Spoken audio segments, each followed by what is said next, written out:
Hello everybody and welcome to part 2 of section 10.1 material.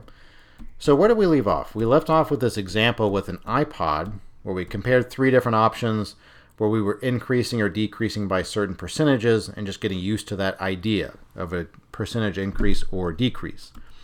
So let's just formalize what we learned. If you want to increase the price of something by X%, that corresponds to taking 1 plus the percentage increase, written as a decimal, times the quantity you were increasing. In other words, if an item costs P dollars, a 5% increase is calculated like this. There's your 0.05 right there, right? 5%. 1 point that, and then times P. A percentage decrease works similarly, except now you do a subtraction because you're going down. So a 5% decrease means you'd have a 1 minus 0.05, right? 1 minus the decimal version of the percentage, and you'd have a 0.95 rather than 1.05. So that's how you calculate a percentage increase or decrease. Finally, if I is the quantity you get when you increase an unknown quantity by Q, and an unknown quantity Q by X%, then we have this relationship, that Q is equal to I, the new price, divided by 1 plus X over 100. That was the relationship we exploited here. This division right here, that slide is just formalizing what happened right there. And this is true because Q times the percentage increase, 1 plus that, gives you the new quantity. So all I did was I took this little, I took this stuff in parentheses and divided over. So anyway, these 3 slides just formalize what we saw on the previous 3 options examples. Okay, so again, if some of this is bothering you, please let me know. Okay, so I just want to work a few more percentage increase and decrease examples for you and then be done. So let me just do it with the Dow Jones Industrial Average, or DJIA. It's one of the most commonly used stock indicators in the US, so it tries to measure the health of the stock market. And right now it's around 26,000. So if it goes up from there, the stock market's getting healthier.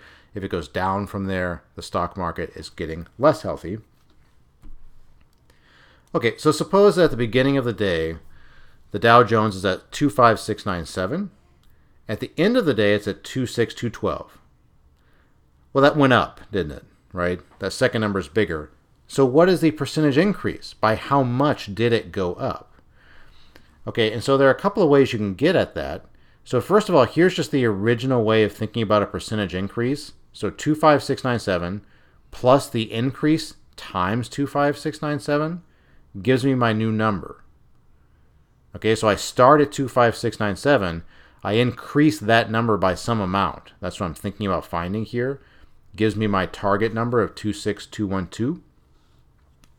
So I can do a bit of algebra here. And again, if you're not comfortable with this algebra, just let me know. This is like the basically the extent of algebra difficulty we'll be doing in the class. Okay, so this is sort of the upper limit of what you're expected to remember from, say, high school. So anyway, if this bothers you, just let me know. Okay, but I can subtract over the 25697 to get 515. 515, notice, is the amount that the Dow Jones went up. Right, it's the sort of the net rise. And then I can divide that by that 25697 to get 2%. So notice, though, I could have shortcut this whole thing by just noticing, oh, all I have to do is take the rise, right, the change in value, and divide by the original value of 25697. That gets me my percent increase. Okay, so now let's do a decrease one, perhaps, or a yeah, so just a compound thing here. So suppose that the Dow Jones today is 24591, then it increases by 1.1%, then it increases again by 1.8%, but then has a bad day, so it decreases by 0.6%. What is the overall percentage change, right? What's the combination of all those 3 numbers, you know? So after the end of those 3 days, what was the percentage increase or decrease? So let's note a couple of things. To increase by 1.1% means to do this 1.011, There's your 1.1%, and you hit 24591 with that. That's the result of the first day. The next day you increase by 1.8%. So that's where that is, right? So increase there again. The third day, though, you lose 0.6%. And if you convert 0.6% to a decimal, it's actually, you got to move this decimal point 2 spots to the left. It's 0.006. So here I have a 0.994. Right? So I've dropped by 0.006. So you can ask your calculator what is 1 minus 0.006, and you get 0.994. So you do all that, right? Increase, increase, decrease, and you get a final answer of 25157. So that's what the Dow was at the end of all this, at the end of these 3 days.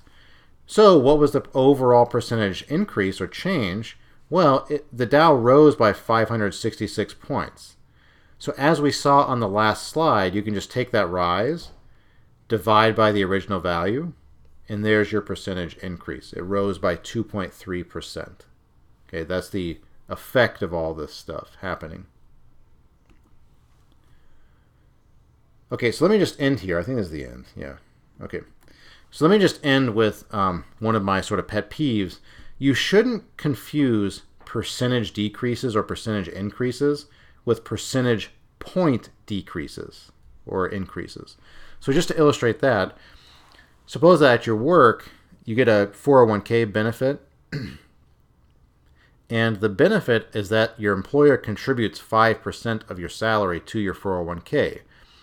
So in other words, if you make $100,000, your employer will make a donation, I guess, a contribution of $5,000 to this 401k. So it's sort of like free money they give you.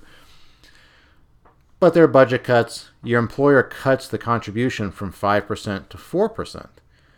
And when you object, your employer says, look, this is sad, but it's only a 1% decrease, right? I just went down from 5 to 4, right? That's 1%. So that maybe seems right, but notice when your employer says that, going from 5 to 4, that's a 1 percentage point decrease. If you're counting by percentages, then yes, you go down by 1 percentage point. But it is not a 1% percentage decrease. So just to show you why, when you go from 5 to 4, the net change is -1, right? You drop by 1. Your start value was 5. So when you take the net change, divide by the start value, you get -0.2, which is a -20% change. Okay? Your employer is cutting contributions by 20%. That's the percentage change, not 1%. Okay? So a decrease of 1 percentage point, right, going from 5% to 4%, is not a 1% decrease in this case. It's a 20% decrease. So your employer is cutting you out quite a bit there. So just be careful about language like that, right? Okay, finally, if you want to test if you can do these kinds of things on your own, here's a sample question with the answer there. So you have a pair of jeans originally priced at $74. So the store owner increases the price by 5%, then by 11%, then has a change of heart, and decreases the price by 4%. So it's a increase, increase, decrease. So my question to you is, what is the new price? What is the overall percentage change? So see if you can do, where's the example? See if you can do this slide, but with the new numbers, the new parameters of this problem. If you can do this, this is actually similar to an exam problem from the last time I taught this. You should be set for things like the homework, and you should expect to see something like this on an exam. Okay, if any of this material bothers you, please email me.